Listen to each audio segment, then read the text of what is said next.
बच्चे को छोड़ छोड़ के मैं की हूँ, तो मैं नया भर्ती की तैयारी नहीं कर सकती। इसलिए सरकार से निवेदन है कि मुझे इसी में मेरे को नियुक्ति दे। जितने साथी हैं, कई साथी ऐसे हैं जिसका उम्र भी लास्ट हो गया है। मेरा नंबर 65.55 है और मेरे ही नंबर वाला आज जॉब कर रहा है। बस मेरा डेट ऑफ बर्थ, मैं छोटी हो गई डेट ऑफ बर्थ के कारण, इसलिए आज मैं यहाँ पे बैठी हूँ। मेरा ही नंबर वाला जॉब कर रहा है, तो इसमें मेरी गलती है क्या मैम? बात यह है कि 2615 को बाहर कर दिए, तो उसके जगह में 2615 जो डीएड वाले हैं उसको ज्वाइनिंग दो, उसी लिस्ट में से जो एग्जाम में फाइट किए थे। भी वो घर में परेशान करते हैं, तो घर वाले बोलते हैं इतने दिन तक गई है, कुछ तो नहीं हो रहा है, आ जाओ घर आ जाओ करके। पर मैं किस मुंह से जाऊं मैम? कि मैं सरकार से यही कहना चाहता हूं कि अगर वो किसी प्रकार की दिक्कत है सरकार को भी आकर के हमको बताए, फाइनेंशियल का दिक्कत है, जो भी उनको दिक्कत हो रही है हमको बता दे कि नहीं आप लोगों का काम हो जाएगा, इतने दिन में हो जाएगा, अभी ये समस्या आ रही है करके हमको आके बता दे।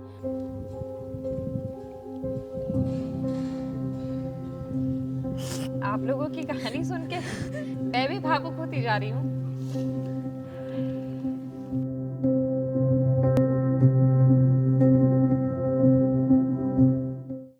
नमस्ते, मेरा नाम है तृप्ति सोनी और मैं पहुंची हूँ नया रायपुर के तूता धरना स्थल में। धरना स्थल जहां पर बैठे हैं डीएलएड अभ्यर्थी जो नियुक्ति का इंतजार कर रहे हैं। दिसंबर से इनका आंदोलन चल रहा है और अभी भी कुछ लोग आमरण अनशन पर बैठे हुए हैं। इनसे समझते हैं कि इनका मुद्दा आखिर है क्या और सरकार की तरफ से इन्हें आश्वासन क्या मिला है।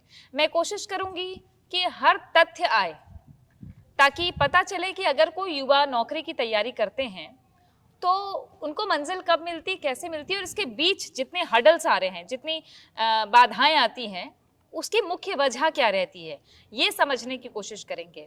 तो ये मेरे सामने जो ये फाइलों का एक पूरा गट्ठा लेकर बैठे हैं, ये अलग अलग आवेदन निवेदन हैं, हाईकोर्ट के भी कुछ ऑर्डर हैं, इनकी पिटीशंस हैं और इसके बाद अब नियुक्ति का इंतजार है। मैं आपसे बात करती हूँ, आपका नाम क्या है पहले बताइए। मेरा नाम कुलेश्वर प्रसाद राठौर है। मैडम सबसे पहले तो आपका बहुत बहुत धन्यवाद जो हमारे मुद्दा को उठा रहे हैं आप। मैडम ये 2023 में जो सहायक शिक्षक भर्ती निकला था उसका मैटर है। उस समय डीएलएड और बीएड दोनों को मान्य था सहायक शिक्षक में आवेदन करने का, तो दोनों डिग्री वाले आवेदन किए, एग्ज़ाम हुआ, रिजल्ट निकला। उसके बाद उसमें 4 बार काउंसलिंग हुई। 4 काउंसलिंग में डीएड और बीएड दोनों को मिला करके ज्वाइनिंग दिया गया। उसके बाद में सुप्रीम कोर्ट और हाई कोर्ट का आदेश आया कि प्राइमरी में बीएड वाले मान्य नहीं हैं, तो उसके बाद में जितने यदि बीएड वाले ज्वाइनिंग हुए हैं तो उसको बाहर किया जाए और बाहर करके उसके जगह में जो डीएड वाले हैं, डिप्लोमा वाले हैं, उनको ज्वाइनिंग दिया जा करके आदेश आया। तो उसमें फिर देखा गया तो लगभग 2615 उसमें ऐसे कैंडिडेट थे जो बीएड वाले थे, तो उसको कोर्ट के आदेश से बाहर किया गया। सरकार ने उसको पालन किया, कोर्ट के आदेश के अनुसार 2615 बीएड वालों को बाहर कर दिया। अब बात यह है कि 2615 को बाहर कर दिए, तो उसके जगह में 2615 जो डीएड वाले हैं उसको ज्वाइनिंग दो, उसी लिस्ट में से जो एग्जाम में फाइट किए थे।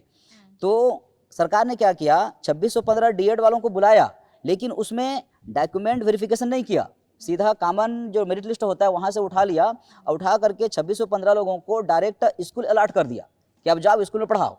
लेकिन ये नहीं देखा कि उसके पास टीटी है, डीएड है कि नहीं है, उसका एज क्राइटेरिया क्या है, सब चीज़ देखा नहीं उन्होंने, सीधा स्कूल अलॉट कर दिया। और स्कूल अलॉटमेंट करने के बाद फिर उनको चेक किया कि आपके पास डीएड है, टेट है कि बाद में चेक किया, तो उसमें पता चला कि 2615 में से 1299 लोगों के पास ही सही से डॉक्यूमेंट था, उतने लोग ही पात्र थे, और 1316 लोग बिल्कुल अपात्र निकले वहाँ से। किसी का एज कम था, किसी का ज़्यादा था, किसी का टेट पास नहीं था, किसी का डीएड नहीं था, ऐसे बहुत सारे कारण से 1316 लोग अपात्र निकल गए, तो वो जगह पूरा खाली हो गया। इसके अलावा 984 पद ऐसे हैं जिस पर किसी का ज्वाइनिंग ही नहीं हुआ था, ना डीएड का ना बीएड का, फ्रेश मतलब वो पद बचा हुआ, खाली पद, तो 984 और ये जो 1316 पद अपात्र हुए, दोनों को मिला करके 2300 पद होता है।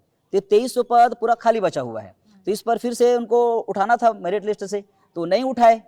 तो उसके बाद हम जो है फिर से वापस हम लोग हाई कोर्ट गए इस मैटर में कि भाई ये जून में इसका सुनवाई हुआ था, 26 जून को सुनवाई हुआ। हम लोग अप्रैल में चले गए थे हम लोग 2025 अप्रैल में, और उसका जो फाइनल सुनवाई है वो 26 जून को हुआ, और उसकी ऑर्डर कॉपी आई 26 सितंबर को, उसमें ये साफ साफ लिखा था कि भाई ये हाईकोर्ट का आदेश, पहले जो आदेश 2 अप्रैल को आया था 24 को, उसी के आधार पे बीएड वालों को बाहर किया गया। तो ये कोर्ट के आदेश का पूरा पालन नहीं हुआ है। इसमें अभी भी 2300 पद बचा हुआ है, उसको जल्दी से इसको कंप्लीट कीजिए करके 2 महीने के अंदर में पूरा करने के लिए फिर कोर्ट का आदेश आया 26 सितंबर को। तो हम लोग वेट किए 2 महीना कि शायद विभाग जो है काम कर देगी करके। तो 26 सितंबर से 26 नवंबर 2 महीना होता है, तब तक हम लोग वेट किए।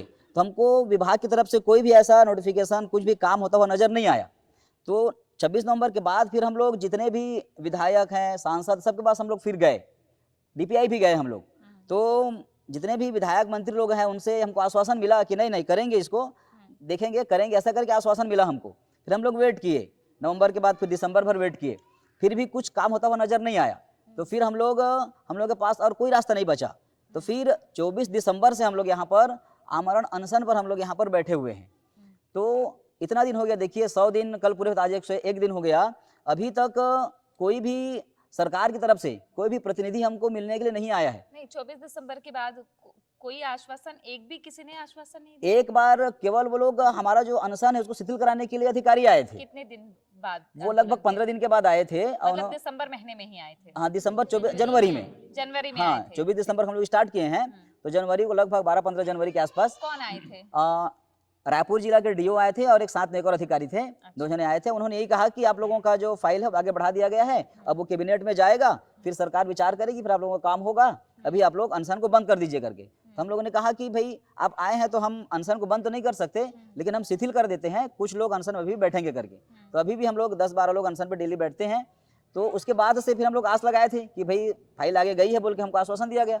हम सोच रहे थे कि हमारा काम चालू हो गया है करके। फिर हम लोग वेट किए, फिर हम लोग गए तो कुछ नजर हमको नहीं आ रहा है ना, हमको साइट पर दिखाई नहीं दे रहा है, एजुकेशन पोर्टल के साइट पर कि हमारा काम हो रहा है, कुछ लिस्ट है या कोई भी नोटिफिकेशन एक बिल्कुल दिखाई नहीं दे रहा है। ये 2 महीने पहले तक की बात है जी, जनवरी आज तक की बात मैं कहूँ, अभी तक हमको दिखाई नहीं दिया है। मतलब जनवरी में आपको आश्वासन दिया हाँ। कि भाई आपकी फाइल आगे बढ़ी है, कैबिनेट में आने वाली है। जी, तो इसके बाद आपने क्या किया कि आंदोलन पे ही बैठे रहे या मंत्री नेता के पास गए आप? हम लोग सभी मंत्रियों के पास, नेताओं के पास कई बार मिल चुके हैं, और जाने से अभी भी वही जवाब मिलता है कि हाँ देखेंगे, आप लोगों का काम किनसे होगा। क्या जवाब मिला? किस मंत्री से क्या जवाब? जैसे अरुण साहू जी हैं, हाँ। विजय शर्मा जी हैं, वित्त मंत्री के पास जाते हैं तो वो बोलते हैं कि आपका विभाग तो शिक्षा विभाग के शिक्षा मंत्री जी के पास हम लोग 2-3 बार गए, शुरू में वो मिले, उसके बाद अब जाते हैं तो हम मिलते नहीं हैं, घर में रहे तो भी बोल देते। मिले तो क्या कहा उन्होंने? मिले थे तो वही कहा गया था, वही कहे थे वो कि मैं तो कैबिनेट में आपका बात रखूंगा, और ये जो मैटर है ये वित्त विभाग और मुख्यमंत्री जी के पास जाकर के अटक जाता है, तो वहां पर उनसे भी आप एक बार मिलिए करके हमको बोला गया। अच्छा। तो हम लोग वहां भी गए, वित्त मंत्री जी के पास भी हम लोग गए, तो उन्होंने बोला कि आपके जो विभाग के मंत्री हैं वो कैबिनेट में बात को लाएंगे तो मैं आगे उसको पास कर दूंगा, मैं बिल्कुल नहीं रोकूंगा, मेरी तरफ से बिल्कुल पॉजिटिव है करके वो जवाब दिए थे। और सीएम जी के पास भी उससे ज़्यादा तो मुलाकात होती नहीं है, उनसे परमिशन बहुत कम मिलता है, 1 या 2 बार मुलाकात हुई है, तो वो भी बोले थे कि आप लोगों का काम होगा, फाइल रेडी है, बस ये हमको सुनने के लिए मिल रहा है, लेकिन हमको होता हुआ नजर नहीं आ रहा है हमको कहीं पर भी। आप लोगों की एक बात और थी, मैं किसी और से भी बात करना चाहूंगी कि आप लोगों की एक बात और थी कि जो बुलाया गया काउंसलिंग के लिए, तो 1:1 बुलाया गया। ऐसा कहीं पे हुआ है कि 1:3 बुलाया गया किसी डिपार्टमेंट में, ऐसा कहीं हुआ है क्या? यस मैम, अभी एडीओ का भर्ती हुआ है फिलहाल के लिए, और पहले भी 2019 के जो शिक्षक भर्ती थी उसमें ना 1:3 में बुलाया गया था, ऐसा हुआ था। लेकिन ये 2023 में जब सहायक शिक्षक की भर्ती हुई हम लोग की, तो 1:1 में बुलाया गया। यहीं से सरकार की गलती हुई है, विभाग से गलती हुई है। मतलब पहले भी ऐसा हो चुका है? यस मैम, हुआ है, शिक्षा विभाग में ही हुआ है। 3 गुना लोगों को बुलाना शिक्षा विभाग में ही हुआ है, ये 2019 भर्ती में शिक्षा विभाग में ही 1:3 में बुलाया गया था। और ये 2023 की भर्ती में नहीं, 1:1 में बुलाए थे, और वही बताया पहले ना भी सर, जो नियुक्ति दी गई उनको भी 1:1 में ही बुलाए गए थे। कोई नियम बदले थे क्या इसके लिए? नहीं मैम, कोई नियम नहीं बदले थे, विभाग के द्वारा नियम बदला गया होगा तो हमको नहीं पता है ये। अच्छा, लेकिन इसके पहले बुलाया जाता था? इसके पहले बुलाया जाता था, और हमारे जो 2023 का शिक्षक भर्ती था उसमें नहीं बुलाया गया, उसके बाद जो और अन्य विभाग में भर्तियां हुई है उसमें बुलाया गया है। अच्छा, ये जो कट ऑफ वाला बोल रहे हैं, तो भले विज्ञापन में ना हो, इंटरनल तो कुछ होता होगा विभाग का कट ऑफ का? जी, कट ऑफ के बारे में बार बार जो है विभाग वाले बोलते हैं। मैं बताना चाहूँगा 2019 की जो सहायक शिक्षक भर्ती थी उसमें 0 नंबर वाले को बुलाया गया था नौकरी करने के लिए, 0 और माइनस वालों को भी बुलाया गया था। और उसमें जो काउंसलिंग के लिए बुलाते थे वो 1:3 में, और अंतिम जो काउंसलिंग था वो 1:10 में बुलाया गया था। मतलब हाँ? एक पद के पीछे 10 लोगों को बुलाया गया था। 10 गुना लोगों को एक 10 पद गुना के लोगों को पीछे? बुलाया गया था। अंतिम था वो, अंतिम चरण का अच्छा, काउंसलिंग था वो। अच्छा। शुरू में 1:3 में बुला रहे थे। कि भरना है पद करके हाँ, बुलाया 10 पोस्ट को लोगों भरना ही है करके। अच्छा। क्या है ना, जैसे 1:1 में बुलाए तो लोग अपात्र निकल गए। 50% भरा, फिर 50% बच गया। तो इससे अच्छा क्या है, आप एक के पीछे 3 बुला लो, एक के पीछे 5 बुला लो, तो वो नियम 10 रहता लोगों है। को बुलाया? हाँ, तो लास्ट में बच ही जा रहा था पद, कोई इसलिए। गया था क्या? कोई 19 आप? अच्छा बताइए तो। ये पहले तो 1:3 में बुलाया गया था, जिसमें मैं गई थी। मेरा 72.55 था मैम, ओबीसी रैंक में। उसके बाद उसको तो कंप्लीट नहीं कर पाए, क्योंकि ओबीसी का मतलब सीट कम था। फिर उसको भरे ही नहीं। फिर उसके बाद 1:10 में भी बुला लिया गया। अच्छा। तो मैं उसी को बोल रही थी कि 1:3 का तो हुआ ही नहीं, 1:10 को क्यों बुलाया जा रहा है? और अभी 1:1 में? एक में बुलाया जा रहा है, और उसमें 2019 का भी बैकलॉग में अभी 23 में जुड़ा है। कौन और तय कितने करता है बार इसको? डालेगा सरकार बैकलॉग में? क्यों निकालता है जब बैकलॉग में ही डालना लैप्स रहता है? होता तो है? नहीं, उसी को दूसरी भर्ती में। बैकलॉग को जब अगली भर्ती आती है तो उसमें ऐड कर दिया जाता है, लेकिन जब हर बार। एक मिनट समझना चाहती हूँ। बैकलॉग को अगली भर्ती में ऐड किया जाता है जी, तो परीक्षा नए सिरे से दिलानी पड़ती है। नए सिरे से फिर परीक्षा दिलाओ। और अगर इसमें भी ऐसा हुआ तो 2300? 2300 में फिर बच गया तो फिर कभी निकलेगा तो उसमें डालूंगा बोलेगा। तो ऐसे करेगा तो फिर तो बेरोजगार बेरोजगार ही रह जाएंगे ना। मतलब अगर ऐसा हुआ तो आप लोग को फिर से परीक्षा दिलानी फिर से पड़ेगी? परीक्षा दिलाएंगे। तो उसमें अगर आपको क्या एक गारंटी पेपर है दे हम? दिया और बोनस दिए तो? वही संभव ही नहीं है ना। हम लोग तो कई लोग ऐसे हैं जो लोग एग्जाम में बैठ ही नहीं पाएंगे। जैसे मैं खुद, मेरा 40 ईयर होने वाला है, अब अगली भर्ती में बैठ ही नहीं पाऊंगा मैं। तो ऐसे कई लोग ऐसे हैं जो लोग एग्जाम में फाइट नहीं कर पाएंगे। और बात यहाँ पर यह है कि भाई 2300 पद है, कोई ये 100 या 150 पद नहीं है। इतने पद को जब बैकलॉग में डालेगी तो फिर बेरोजगार लोगों को कब जॉब मिलेगा? अगली भर्ती में फिर वैसे बोलेगा। मान लीजिए 5000 भर्ती निकाल रहा है, अब 5000 में बोलेगा 2500 को भरो, 2500 को फिर बैकलॉग में डालो। हम लोग का 101 दिन है। हम लोग यहाँ बैठे रहते हैं। हम लोग परमिशन लेने जाते हैं वहाँ भी, जैसे कैंडल मार्च और कुछ के लिए, जैसे कलश यात्रा के लिए भी हम लोग परमिशन लिए थे। तो हम लोग को वहाँ गेट से बाहर नहीं निकलने दिए हम लोग को। हम लोग 11 बजे से शाम के 7 बजे तक वहाँ कलश को पकड़ के बैठे थे। सोचिए, क्योंकि कलश को वापिस लाया नहीं जा सकता बिना पानी भरे। तो हम लोग वहाँ धूप में ही वैसे बैठे रहे। तो जब हम लोग को कलश के लिए जाने नहीं दिए तो हम लोग का आवाज़ यहाँ से कैसे निकलेगा? शहर से तो इतना दूर है, तो हम लोग अपनी बात कैसे पहुँचाए सरकार तक, हमें समझ नहीं आ रहा है। तो बोले आप लोग जो भी करना है इसी गेट के अंदर आपको करना है, ऐसे यहाँ जो रहते हैं अधिकारी वो लोग बोलते हैं। पुलिस वाले लोग को जगाने के लिए यहाँ से हम लोग दंडवत प्रणाम करते जाएँ, तब उन लोग का आँख खुले। हम लोग को देख के उन लोग को थोड़ा तरस तो आए। हम लोग तो यहाँ बैठे बैठे थक गए, भूख प्यास से हम लोग ये हो गए हैं, जेल भी गए हैं। तो हम लोग क्या करें बताइए? यहाँ अपनी बात को पहुँचाने के लिए हम लोग को तो वो काम करना पड़ेगा, क्योंकि शांति से यहाँ बैठे हैं तो सुन नहीं रहा है कि हम लोग यहाँ बैठे ही रहेंगे। हम लोग अपनी नियुक्ति लेने आए हैं। हमें सरकार बस ये बता देना कि हम लोग नए शिक्षा सत्र में, या लिखित बस हम लोग को दे दे कि आप लोग को नया जो शिक्षा सत्र है उसमें आप लोग का होगा। हम लोग बस वही चाह रहे हैं, उनके से बस लिखित मांग रहे हैं कि इतना दिन बाद आप लोग का होगा। और ये नहीं है हम लोग को नया भर्ती का बोलते हैं। नया भर्ती क्यों नहीं करते? कैसे करें? बच्चे हैं, किसी का तो उम्र लास्ट हो जा रहा है, लास्ट स्टेज में है। मैं कैसे करूं? मैं अपने बच्चे को पढ़ाऊं कि खुद पढ़ूं? ये बताए ना सरकार मेरे को कि मैं अपने बच्चे को पढ़ाना छोड़ दूं। ये बताए, मैं अपना पढ़ूंगी तो मैं तो बच्चे को पढ़ा नहीं सकती, क्योंकि जब ये पेट में था तब से मैं तैयारी कर रही थी। अब बताइए मैं कैसे करूं नया भर्ती की तैयारी? बताइए, बच्चे को छोड़ छोड़ के मैं की हूँ, तो मैं नया भर्ती की तैयारी नहीं कर सकती। इसलिए सरकार से निवेदन है कि मुझे इसी में मेरे को नियुक्ति दे। जितने साथी हैं, और कई साथी ऐसे हैं जिसका उम्र अभी लास्ट हो गया है, हम लोग नया भर्ती की तैयारी नहीं कर सकते हम लोग। इसलिए सरकार से निवेदन है कि वो बहाना मत करे कि नया भर्ती की तैयारी करो, हम लोग को नियुक्ति दे, इसी में दे, क्योंकि पोस्ट खाली है और हम लोग सबका नाम गए हैं वहाँ। जब वो बीएड वाले को दे सकते हैं तो हम लोग क्यों नहीं दे सकते? बताइए, क्या हम लोग कुछ गलत किए हैं? हम लोग बस पढ़ाने के लिए मांग रहे हैं स्कूल, हम लोग कुछ नहीं मांग रहे हैं। हम बस 40,000 की मांग रहे हैं। 1 लाख का बॉन्ड पेपर हम लोग को भरवा के मत करें, डराने की कोशिश। और हमारे जो साथी 4 जेल गए हैं उसको क्यों नहीं छोड़ा जा रहा है? बताइए, वो लोग क्या किए? किसी को जान से मारने की कोशिश तो नहीं किए हैं वो लोग, बस हमारी नियुक्ति के लिए मांग कर रहे। कौन नहीं करता है? ये स्वतंत्र देश है, यहाँ सबको अपनी मांग रखने की आज़ादी है। बस मैं ये कहना चाहती हूँ। तो मुझे लग रहा है कि आपको शारीरिक रूप से तकलीफ है कुछ? आप शारीरिक बोलो, मानसिक बोलो या कुछ भी बोलो, सभी प्रकार की मुझे तकलीफ है। और अपनी तकलीफ यहीं से मुक्ति मिलेगा ऐसा सोचकर मैं आया हूँ। या जीवन से मुक्ति मिलेगा या शारीरिक मानसिक से नहीं, मुक्ति ऐसा क्यों मिलेगा, ये सोच तो रहे मैं नहीं कह सकता। जिंदगी में बहुत उम्मीदें होती हैं। आप लोग लड़ाई लड़ रहे हैं अगर, तो आपको क्या लगता है कि सरकारी रफ्तार बहुत धीरे होती है, कई मायनों में बहुत धीरे होती है। आपको लगता है अभी और इंतजार कर सकते हैं आप लोग? 22 अगस्त को केवल डीएड वाले को काउंसलिंग दिया जाता है, डीएड वाले के फिर 29 अगस्त को बीएड वाले वहाँ सुप्रीम कोर्ट में अपील करता है, उसको सुप्रीम कोर्ट की तरह अंतिम राहत मिलता है कि आप डीएड मान के चलो वर्ग 3 में यानी सहायक शिक्षक में काउंसलिंग ये करा सारी- सकते ये हैं। सारी चीजें पता है, लेकिन बात ये है कि अभी जो देरी हो रही है वो उससे आपको लग रहा है क्या कि मतलब क्या नियत लग रही है सरकार की आपको?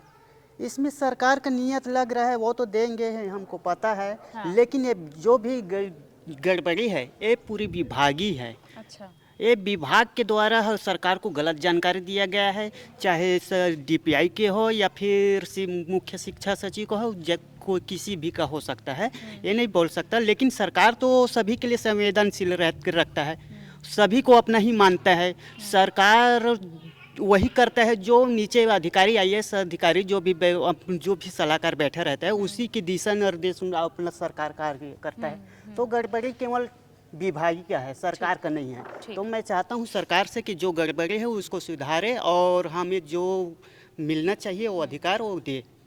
ठीक। ये हाँ बताइए, एक मिनट ना।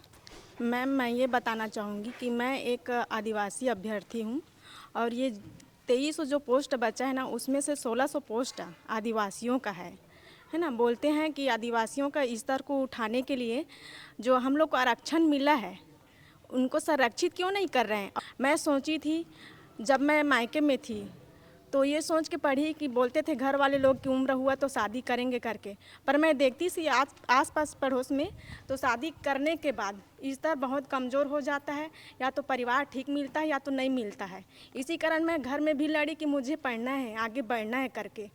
और मैं बताना चाहूँगी कि मैं नौकरी में लगूँगी तो हमारा ये पहला स्तर होगा कि नौकरी में लगूंगी तो स्तर सुधर जाएगा करके।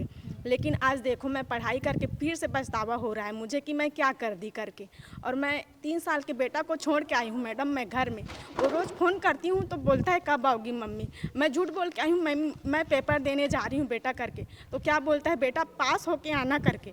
तो मैं किस मुँह लेके जाऊँगी मैडम, मैं नियुक्ति नहीं मिलेगा तो किस मुँह से जाऊँगी। मैं 4 दिन से जेल होके आई हूँ और अभी तक घर में नहीं बताई हूँ कि मैं जेल गई थी करके, क्योंकि मुझे यहाँ नहीं आने देंगे करके, रहने नहीं देंगे करके। अभी भी वो घर में परेशान करते हैं तो घर वाले बोलते हैं इतने दिन तक गई है, कुछ तो नहीं हो रहा है, आ जाओ घर आ जाओ करके।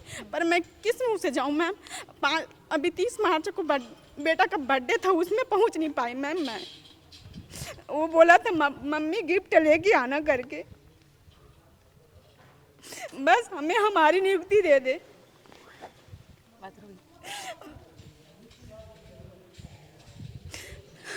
यहाँ भी लड़ रही हूँ, पहले लड़ी, कितना लड़ूंगी अब।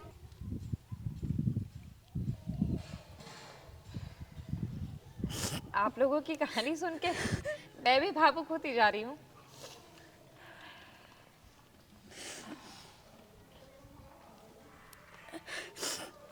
आसपास के लोग बोलते हैं क्या करने गई है, इतने दिन तक रुकी है करके, इज्जत में भी दाग लग रहा है मैम।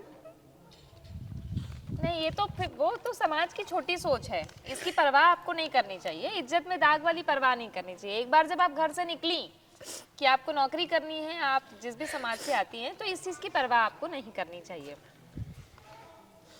अच्छा, आप मुझे ये बताइए कि ठीक है, आप लोगों की सबकी अपनी एक कहानी है, क्योंकि हर कोई आता है, तैयारी करते हैं, सरकारी नौकरी सपना होती है हर किसी की। जो भी युवा रहते हैं वो, आप ज़्यादातर युवाओं से पूछेंगे तो कहेंगे हम स्टेट सर्विसेज की तैयारी कर रहे हैं, हम शिक्षक की तैयारी कर रहे हैं।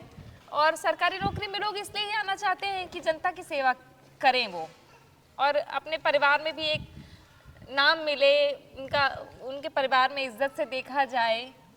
लेकिन अभी इतना वक्त हो गया, 101 दिन आप कह रहे हैं जी। आपको 15वें दिन, आंदोलन के 15वें दिन आश्वासन मिला, उसके बाद आप अलग अलग जगह गए।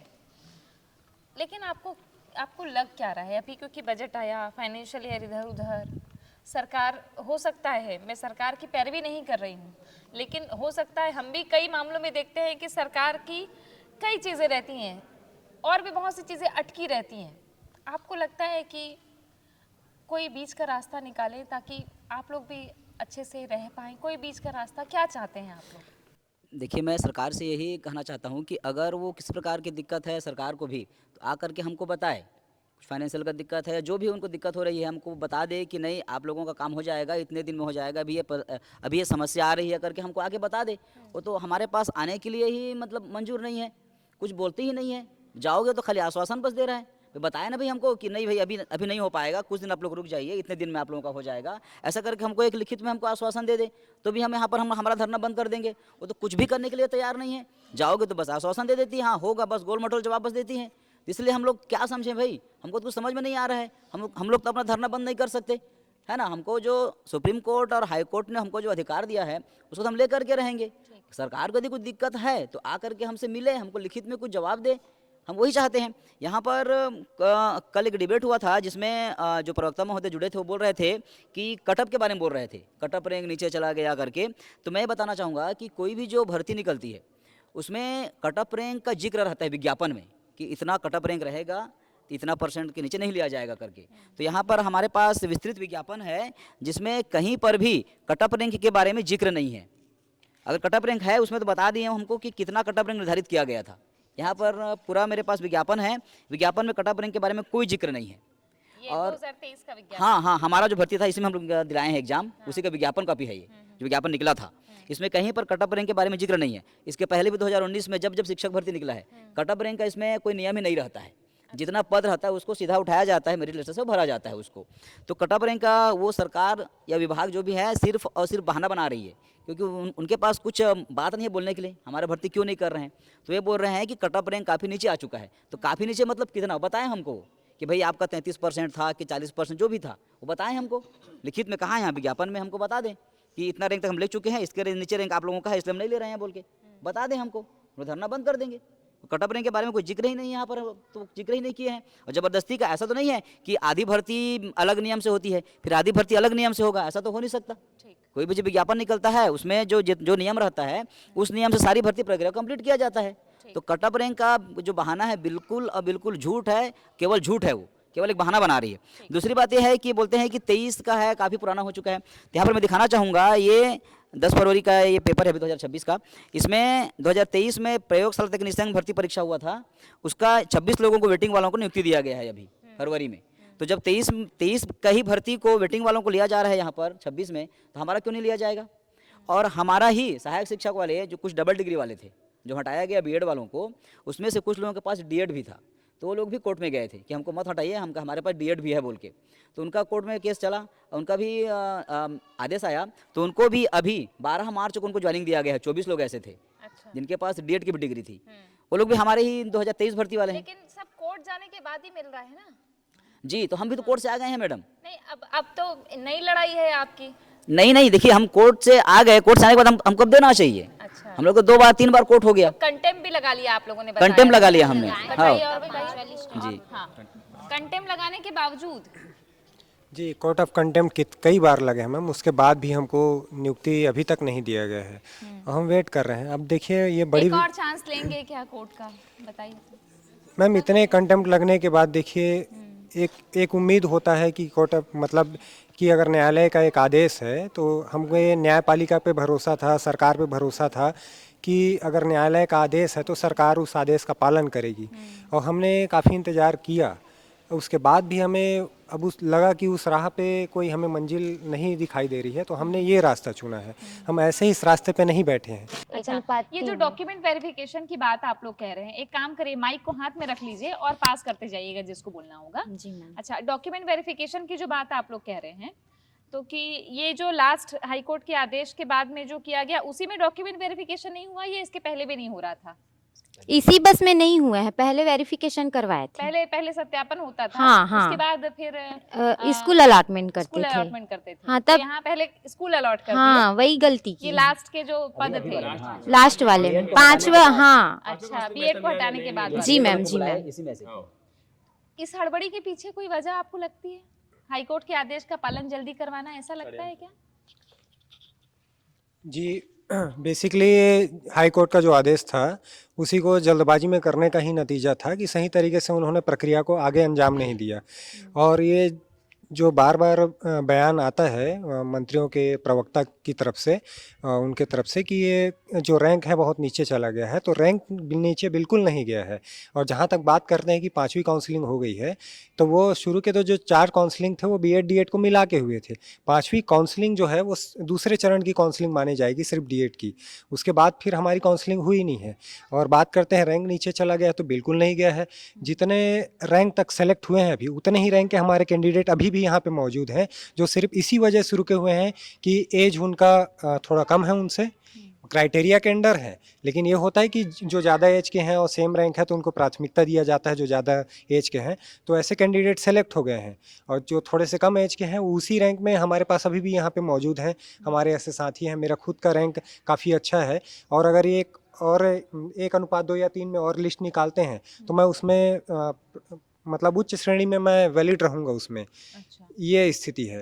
तो बस इसी का इंतज़ार है कि प्रक्रिया को सही तरीके से फॉलो करके सिर्फ डीएड का फिर से मेरिट लिस्ट निकाला जाए, तो हमारे सभी साथी जो यहाँ बैठे हैं नियुक्त हो जाएंगे। सिर्फ नियुक्ति पत्र का इंतज़ार है। समय सीमा होती है भर्ती प्रक्रिया की, कोई समय सीमा भी होती है ना? देखिए मैम, समय सीमा जो हमारा जो प्रक्रिया है, तो ये तो कोर्ट के आदेश के अधीन था पहले। तो यहाँ पे एक समय सीमा की निर्धारण की हम क्या बात करें, तो हमारे तरफ से तो ये चूक नहीं हुई है कि हमारी वजह से ये समय जो है आगे बढ़ा है। ये तो जो हमारी प्रक्रिया है वो कोर्ट की केस के अधीन थी, तो उसमें तो समय लगा है। तो समय लगा है तो फिर इसमें कि समय समाप्त हो गया, इस तरह की तो बात ही नहीं। और दूसरा कि कोर्ट ने तो आदेश दिया था कि 2 महीने में हमारी प्रक्रिया को पूर्ण करें, तो 2 महीने तो सरकार ने कुछ नहीं किया। उसके बाद भी हमने इंतजार किया, अभी भी कुछ नहीं हो रहा है। नहीं, इंतजार करने से क्या होगा? मुझे एक बात बताइए कि पहले भी आप लोगों को न्याय मिला कोर्ट से, जी पहले भी सुप्रीम कोर्ट से और हाई कोर्ट से। अब आप लोगों ने कोई कानूनी आधार क्यों नहीं अपनाया है? अभी इसको लेके कोई कोर्ट जा रहे हैं आप लोग? कोई बताना चाहिए आप लोग में से? हाँ। जी मैडम, मैं इस बारे में बोलना चाहता हूँ कि हम लोग तो कोर्ट करते करते हमको ना 3 साल हो गए। और इस दरमियान मैंने खुद बता रहा हूँ, मैं अपना ज़मीन बेच कर ना हम लोग सुप्रीम कोर्ट का केस हैंडल किए हैं, ठीक है। और हमारे कितने भी यहाँ पर बहन हैं जिन्होंने घर का चावल बेचा है ना, जिन्होंने अपने सोना चांदी को भी गिरवी रखा है ना। ये सब करते करते हमारे पास अब ऐसा कुछ वस्तु नहीं बचा है जिसको हम लोग गिरवी रख के या उसको बेचकर हम लोग कोर्ट जाए। इसलिए हमारे लास्ट क्या बोलते हैं रास्ता है कि हम लोग आमरण अनशन में बैठे हैं हम लोग यहाँ पर। और मैं बताना चाहता हूँ मैडम, जैसे 5वां काउंसलिंग स्टार्ट हुआ तो उसमें हम लोग कोर्ट ऑफ कंटेम लगाए थे। 5-6 कंटेम के बाद 5वां लिस्ट निकला, हड़बड़ी में निकाले वो लोग। और उसमें इतना बड़ी फॉल्ट हुआ कि जैसे सर बताए हैं कि जो अपात्र थे उनको भी उसमें स्कूल अलाटमेंट कर दिया और उन लोगों को पढ़ाने के लिए भेज दिए, मतलब बिना काउंसलिंग करी। और काउंसलिंग हुआ तो 1316 लोग क्या अपात्र निकल गए उसमें। तो अब आपको लगता है कि अगर ये लापरवाही है या हड़बड़ी है तो इसको कहाँ तय होगा? ये षड्यंत्र है मैडम, ये डीएड के खिलाफ षड्यंत्र है विभाग का, मैं सही से बता रहा हूँ मैं। क्योंकि ऐसा है कि कुछ कारणवश ये जो अधिकारी हैं हमसे चिढ़े हुए हैं, ऐसा मुझे लगता है ना। तो ये डीएड के खिलाफ षड्यंत्र है ताकि, और बीएड को तो निकाले 2615 पोस्ट से, उन लोगों का समायोजन भी हो गया, उन लोगों का प्रयोगशाला सहायक मूल्यों का समायोजन भी कर दिए। बात यहीं पे आ रही है, जरा इनको माइक दीजिए। बात यहीं पे आ रही है कि ये लड़ाई बीएड वर्सेस डीएड तक सीमित रह गई थी, लेकिन असल वजह नियम कानून पेचीदा थे। जैसे आप लोगों का घर परिवार वैसे उनका घर परिवार। लेकिन अब सबसे बड़ी बात यह है कि आप इस उम्मीद से है कि जैसे बीएड वालों को आंदोलन से समायोजन मिला, वैसे आपको आंदोलन से ही नियुक्ति मिलेगी, ऐसा आपको उम्मीद है, या आप चाहते हैं कि हम एक बार फिर से कोर्ट जाएं? देखिए मैडम, मैं ये कहना चाहता हूँ सरकार से कि भाई हम लोग सरकार चुने हैं, तो सरकार हम लोग किस लिए चुने हैं? इसलिए है क्या कि हम लोग सरकार को चुन लें, उसके बाद हम लोग कोर्ट कचहरी दौड़ते रहें, छोटी छोटी बात के लिए हम कोर्ट कचहरी जाएं। भाई ये तो पूरा सरकार के हाथ में है। सरकार चाहे तो एक साइन करेगी तो तुरंत हम लोग को नियुक्ति मिल जाएगा। इतने से बात के लिए हमको कोर्ट में घसीटेगी, कितने बार हम लोग कोर्ट घसीटेगी? हम लोग तो कोर्ट से जीत करके आ चुके हैं, फिर हम वापस कोर्ट क्यों जाएं? अब तो सरकार को काम करना है ना, विभाग को काम करना है। कोर्ट तो आदेश दे चुका है, अब काम करना है उनको। इसलिए हम कितने बार हम कोर्ट जाएं। और हमारी स्थिति ऐसे नहीं है कि हम लोग सबके सब गरीब वर्ग से बिलोंग करते हैं। हमारे पास इतनी स्थिति नहीं है कि हम बार बार कोर्ट केस लड़ सकें। तो इसलिए मैं सरकार से हाथ जोड़ करके विनती करता हूं कि हमारा जो अधिकार है, कोर्ट ने जो आदेश दिया है उसका पालन करे और हमको हमारा नियुक्ति जो है वो दे दे।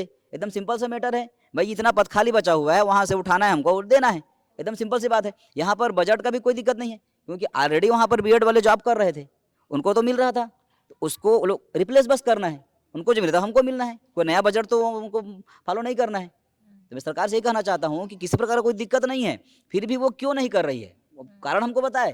ठीक, और कोई बताना चाहे? नई भर्ती की बात हो रही है, 5,000 नई भर्ती की बात हो रही है। आपको लगता है कि बोनस वोनस मिल जाए तो फिर आप लोग अनशन खत्म कर देंगे हैं? उसी में नया कुछ ऐसा? नहीं मैम, हाँ। अगर हमारे पास ये चांस है तो हम फिर से क्यों ले। अगर ऐसा कह रही है सरकार तो हम भी शिक्षा मंत्री जी से कहना चाहेंगे कि अभी जो शिक्षा मंत्री के पद पर है वो त्याग दें, हम उनको उच्च पद दिलाएंगे। कोई चुनाव करके हम उनको वोट देंगे, उनको जिताएंगे, तो उनको क्या वो पद त्याग देंगे? तो हमारे पास जो चांस है हम उस पर फोकस करेंगे मैम पहले। मैम जो अभी हम लोग वेटिंग में इसलिए हैं क्योंकि मेरा नंबर 65.55 है और मेरे ही नंबर वाला आज जॉब कर रहा है। बस मेरा डेट ऑफ बर्थ, मैं छोटी हो गई डेट ऑफ बर्थ के कारण, इसलिए आज मैं यहाँ पे बैठी हूँ। मेरा ही नंबर वाला जॉब कर रहा है, तो इसमें मेरी गलती है क्या मैम? बताइए ना, क्योंकि मैं छोटी हो के गलती कर दी या पढ़ लिख के गलती कर दी, ये बताइए। मैं बोलना चाहती हूँ, मैं खुद इतनी मिडिल क्लास फैमिली से आती हूँ मैम। मेरी मम्मी आंगनबाड़ी में खाना बनाती है और मेरे पापा का मानसिक स्थिति सही नहीं रहता है। उन लोग किस स्थिति से मेरे पढ़ाए हैं वो मैं जानती हूँ। मैं भी चाहती थी कि मैं उनके लिए कुछ करूँ, और मेरा एक भाई है, वो मेरे जॉब लगेगा तब पढ़ूंगा करके भी नहीं पढ़ता है, मजदूरी कर रहा है। तो इसी दिन के लिए हम लोग पढ़े थे क्या? और इस बीच में ये बहुत कुछ हुआ है मैम। हम लोग को 1 महीने पहले अंगारों में, मतलब हम लोग बस प्रदर्शन कर रहे थे तो ज़बरदस्ती पुलिस वाले आए और उठा के हम लोग को जेल में भर दिए। 3 दिन तक जेल में थे मैम। उसके बाद फिर आए विधानसभा में, विधानसभा सत्र चल रहा था उस टाइम। हम लोग बस विधायक जी के कारण मतलब अपना मैटर सुनने गए थे, तो वहाँ से सीधा फिर से पुलिस उठा के हम लोग को थाना में ले जाके बैठा दी, एसडीएम ऑफिस में पेश किया गया। फिर वहाँ पे 1 लाख का बॉन्ड भरवाया गया है। तो इसमें हम लोग की गलती है कि हम लोग अपना ये बोलते हैं कि स्वतंत्र भारत, यहाँ पे कहाँ स्वतंत्रता है? हम अपना अधिकार भी नहीं मांग सकते हैं क्या? बस यही बोलना चाहते। बताइए, आप कुछ कह रही हैं? हम लोग शारीरिक मानसिक रूप से बहुत पीड़ित हो चुके हैं। हम घर की बेटियां हैं, और जैसा कि हम लोगों को जेल ले गया था, उसमें हम लोग 40 महिला थे और एक नियम के विरुद्ध कहना चाहिए हम लोगों को जेल में डाला गया। जब हम लोगों को जेल में डाला गया तब रात के 2 बज रहे थे, तब हम लोगों को जेल में डाला गया। और हाँ, हम लोग यहाँ से जब वो अंगारों में चलने वाला हमारा प्रदर्शन था प्रतीकात्मक रूप से, उसके बाद उतना टाइम नहीं ले गए। अब पता नहीं कौन ऊपर से आदेश आया या फिर किसने क्या कहा, मुझे नहीं पता। हम लोग बैठे थे तब आए और हम सबको पकड़ के जेल ले गया और वहाँ पर फिर अंदर डाले। तब रात के 2 बज रहे थे जब हमें जेल के अंदर डाला गया। अब ऐसा हो गया है कि नियुक्ति नहीं होती है तो हम क्या मुँह लेकर जाएंगे, क्योंकि सबको पता है, मेरे गांव में सबको पता है कि मैं जेल गई हूं। अब एक लड़की के लिए जेल जाना कितनी बड़ी बात है। यहाँ जितने भी हम लोग बैठे हैं सब जेल गए हैं, और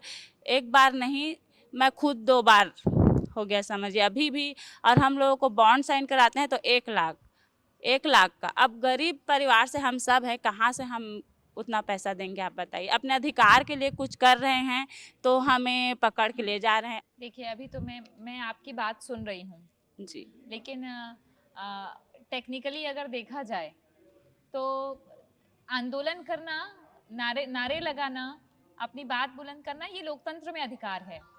अब अंगारों पर चलना, या जैसे आप लोग दिखा रहे थे तस्वीर के घुटने छिल गए हैं, हाँ, आप कलश यात्रा निकाल रहे हैं, वो ठीक है, लेकिन अपनी जान जोखिम में डालना, ये लॉ एंड ऑर्डर की स्थिति पैदा करता है। ऐसा लगता है आपको कि आप लोगों को भी थोड़ा सावधान रहना चाहिए? 2023 की भर्ती है, 26 हो गया, लगभग 3 साल हो गए, ठीक है, यही पूरी नहीं हो पाई है अभी तक से। उसमें आप लोगों का आंदोलन और बीच में बहुत से आंदोलन होते रहे। अब वो लोग जो तैयारी कर रहे हैं, आप लोग के जैसे जो तैयारी कर रहे हैं, उनको उम्मीद है कि भाई नई भर्ती आएगी तो हमको मौका मिलेगा या ऐसा। तो अब इसमें आप क्या कहेंगे कि नई भर्ती आई, जो खाली पद है वो भी, और जो नई भर्ती आएगी वो भी, तो उन लोगों लगेगा कि हमारे साथ अन्याय हो रहा है, ऐसा मैम लग सकता है? इसमें चलिए ठीक है, मैं अपना तथ्य यहाँ पे नहीं रखता, मैं सरकार की ही बात करता हूँ। जब चुनाव का माहौल था 57,000 पद रिक्त हैं ऐसे करके बात की जा रही थी, फिर 33,000 शिक्षक पदों पे भर्ती, इस तरह का बातें चल रही थी। अब क्या बोला जा रहा है कि 5,000 शिक्षक भर्ती आएगी। कहाँ 57,000 से 33,000, फिर अभी 5,000, और हम 2300 पदों के लिए अभी इंतज़ार कर रहे हैं। और अगर 2300 पदों पे सरकार भर्ती नहीं करती है और 5,000 पद निकालती है, तो बताइए 2300 तक का तो हमारा खुद का है, अब वो बैकलॉग नहीं, में उस चला 2300 जाएगा को 5,000 में गिन लिया गया तो जी। तो वही मैम, फिर वो बैकलॉग में चला गया, तो मतलब सरकार की आप मंशा देखिए कि थोड़ा सोचे सरकार नहीं, मैं सकारात्मक रूप technically में। समझना चाह रही हूँ जी। कि ये जो 2300 खाली हैं, जो बैकलॉग वाले 900 भी, और ये और जो 5,000 भर्ती कह रहे हैं, तो ये उसमें समायोजित हो जाएगा क्या? नहीं होगा टेक्निकली। नहीं होगा मैडम, ये 2023 में जो निकला था, है ना, 6285 पद था सहायक शिक्षक का, उसमें का 2300 है ना, इसमें तो नियुक्ति देना पड़ेगा। और अभी जो नया भर्ती आएगा 5,000, उसमें देखिए अगर हमारा भर्ती नहीं करती है गवर्नमेंट, तो हम भी उसी में भाग लेंगे नया परीक्षा में। तो जो हमारे जो भाई हैं जो नीचे जो तैयारी कर रहे हैं अभी फ्रेश, उनको इसमें घाटा होगा मैडम, उनको हानि होगा, क्योंकि हम भी उसमें कंपटीशन करेंगे, तो कंपटीशन बढ़ गया ना। हो सकता कि जो बाकी पद हैं वो भी इस पे गिन लिए जाएंगे खाली वाले? वैसा नहीं हो सकता मैडम, नहीं हो सकता। हाँ, वो पुराने भर्ती है, 6285 पद है, उसको देखिए अगर वैसे सरकार करेगी। ऐसे तो बैकलॉग के कई पद पड़े हैं, ये सीएफ वाले बैठे हैं ना आपके साथ में जी। उनके तो कब के पुराने हैं। जी मैडम। 18 के हैं, तो ऐसे जी मैडम। तो फिर तो वो भी नहीं भरे गए हैं अभी तक। देखिए अगर इसको बैकलॉग में डालती है, पहली बात तो ये है कि इसमें ऑलरेडी ज्वाइनिंग ले चुके थे बीएड वाले, उस स्कूल में ज्वाइनिंग पद बाहर ग्रहण कर चुके थे, उनको हटाया गया है, तो वो जगह खाली पड़ा है अभी भी, वहाँ पर कौन पढ़ा रहा होगा अभी, तो वहाँ पर रिप्लेस करने का कोर्ट का आदेश है ना, इसको बैकलॉग में डाल ही नहीं सकती गवर्नमेंट, ठीक। है ना, तो उसको देना ही पड़ेगा, कोर्ट का आदेश है ये, जितना हटाए हैं उतना आपको देना पड़ेगा, क्योंकि उसमें ज्वाइनिंग हो चुके थे, ये खाली पद नहीं है।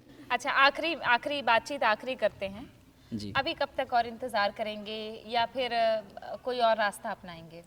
मतलब अपनी जान जोखिम में बिना डाले हुए, कानून नियम को पालन करते हुए। जी मैडम, हम तो अब पहले जितना रास्ता था अनुनय विनय करने का सब हम कर चुके हैं, कोर्ट से भी जीत के आ चुके हैं।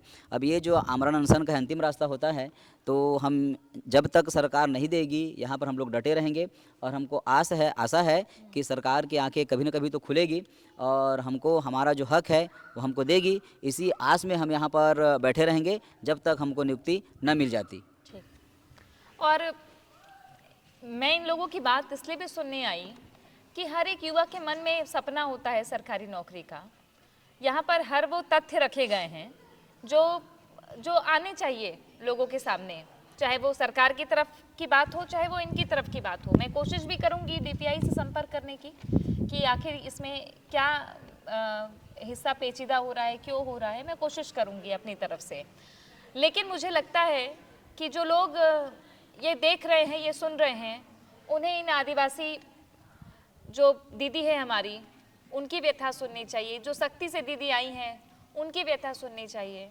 देखना चाहिए कि इतनी कड़ी धूप में 3-3 महीने से धरने पर बैठे हैं। आंदोलन का रास्ता तभी अख्तियार किया जाता है जब अपने हक की आवाज़ बुलंद करनी हो, और इस देश का इतिहास रहा है कि आंदोलन से ही कई अधिकार मिलते रहे हैं। मुझे उम्मीद है कि आप लोगों का आंदोलन सफल हो, और अगर कहीं कोई तकनीकी खामी आ रही है, बजट की कोई दिक्कत आ रही है, कोई भ्रम है, असमंजस है, आप लोगों तक बात पहुँचे और ये सिलसिला थमे, आप लोगों को भी नियुक्ति का रास्ता मिले। कोर्ट का आदेश है और कोर्ट के आदेश का पालन करना एक नैतिक दबाव होता है सरकार पर। मेरे साथ में मेरे वीडियो जर्नलिस्ट जय गोस्वामी आप तक इन सभी लोगों की बातें रिकॉर्ड कर रहे थे और हमने आप तक पहुंचाया है। इसे देखिएगा, पहुंचाइएगा अलग अलग घरों तक। उन लोगों को भी देखना चाहिए जो सरकारी नौकरी की तैयारी कर रहे हैं, ताकि वो भी पहले से तैयार रहें कि चाहे वो डीएड वर्सेस बीएड का मामला हो, चाहे सरकारी नियमों में उलझने की बात हो, ये सब सतर्कता बरतनी चाहिए। फिर मिलते हैं। आप सभी का बहुत शुक्रिया बातचीत करने के लिए। Thank you madam.